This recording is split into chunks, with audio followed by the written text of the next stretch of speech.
कल्पना कीजिए एक ऐसी बातचीत की जो हो रही हो सृष्टि के रचयिता और उस युग के सबसे बड़े ज्ञानी के बीच। एक ऐसा संवाद जो ब्रह्मांड के सबसे बड़े रहस्य से पर्दा उठाने का वादा करता है। तो कहानी की शुरुआत होती है एक बहुत ही गहरे सवाल से। ये सवाल महान ऋषि याज्ञवल्क्य ने सीधे सृष्टिकर्ता यानी ब्रह्मा के सामने रखा था।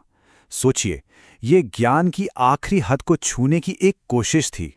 जरा सोचिए, क्या हो अगर कोई मंत्र सिर्फ शब्द न हो बल्कि वो कोड हो जिससे ये पूरा ब्रह्मांड लिखा गया है।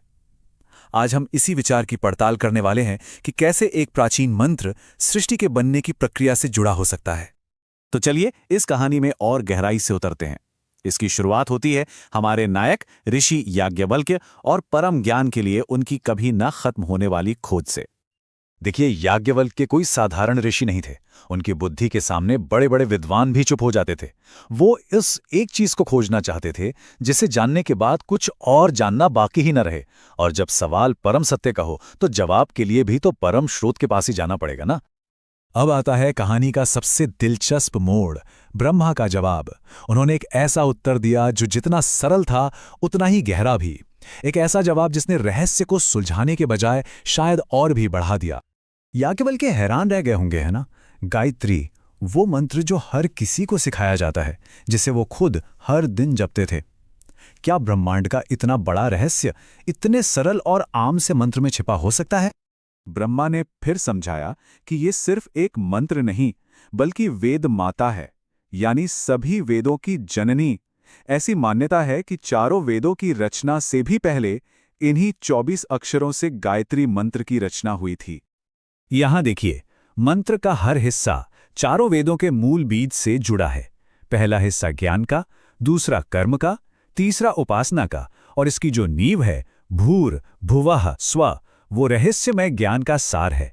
कह सकते हैं कि यह एक ऐसा नक्शा है जिसमें संपूर्ण वैदिक ज्ञान का खजाना छिपा हुआ है। लेकिन ये तो रहस्य की सिर्फ पहली परत थी। अब हम उस गुप्त ज्ञान में उतरने वाले हैं जो बताता है कि कैसे इस मंत्र के 24 अक्षर सिर्फ ध्वनियां नहीं बल्कि इस पूरी असलियत के, इस पूरी रियलिटी के मूल सिद्धांत हैं। ये संख्या बहुत महत्वपूर्ण है।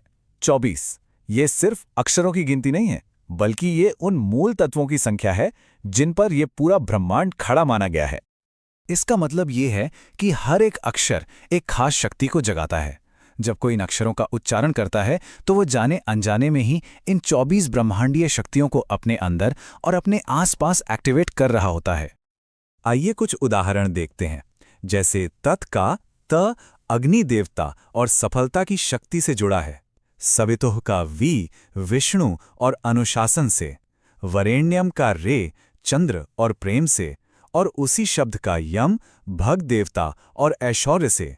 ये एक तरह की कॉस्मिक अल्फाबेट है जिसमें सृष्टि का हर गुण कोड किया हुआ है।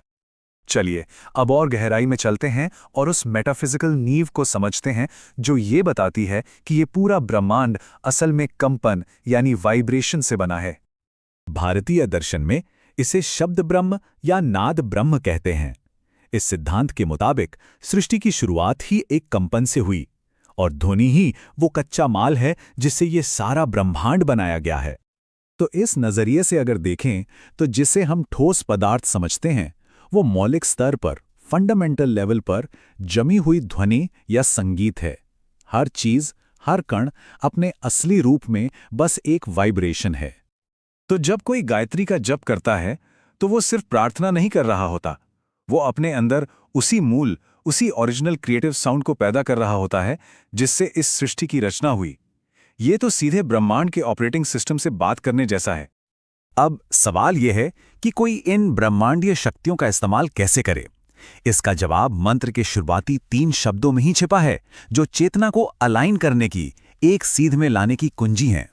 इन्हें 3 महाव्यावृत्तियां कहते हैं। भुवा हमें भौतिक जगत से जोड़ता है। भुवा हमारे मन और भावनाओं के सूक्ष्म जगत को बैलेंस करता है। और स्वः हमारी आत्मा और चेतना के कारण जगत पर काम करता है।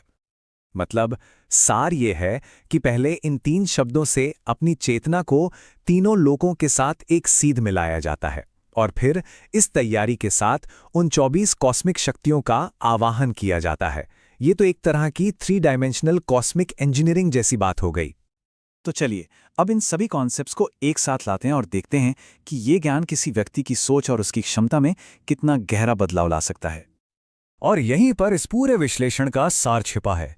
रहस्य जानने से पहले साधक एक मांगने वाला होता है, लेकिन इस ज्ञान के बाद वो एक सहनिर्माता, एक को-क्रिएटर बन जाता है। उसका जब अब मैकेनिकल नहीं रहता, ये एक जीती जागती प्रक्रिया बन जाती है, ब्रह्मांड के साथ उसी की भाषा में एक डायलॉग। और इसके परिणाम भी ठोस होते हैं। परंपरा के अनुसार इस गहरी समझ के साथ अभ्यास करने वालों के चेहरे पर एक अलग ही तेज, वाणी में एक बल और बुद्धि में जबरदस्त तेजी आ जाती है। उनके संकल्प पूरे होने लगते हैं क्योंकि अब वो ब्रह्मांडीय शक्तियों के साथ मिलकर काम कर रहे होते हैं। आखिर में ये ज्ञान जीवन को देखने का नजरिया ही बदल देता है। ये बताता है कि इंसान ब्रह्मांड में सिर्फ एक दर्शक नहीं है, बल्कि इसका एक एक्टिव पार्टनर है। हर विचार, हर ध्वनि अपने जगत का निर्माण कर रही है। तो ये विचार सोचने वाला है कि जब अगली बार गायत्री मंत्र सुना जाए तो उसे सिर्फ दोहराव न समझ लें, बल्कि उसके हर अक्षर की शक्ति को महसूस करें। यह वही आदि ध्वनि है जिसने तारों को जन्म दिया।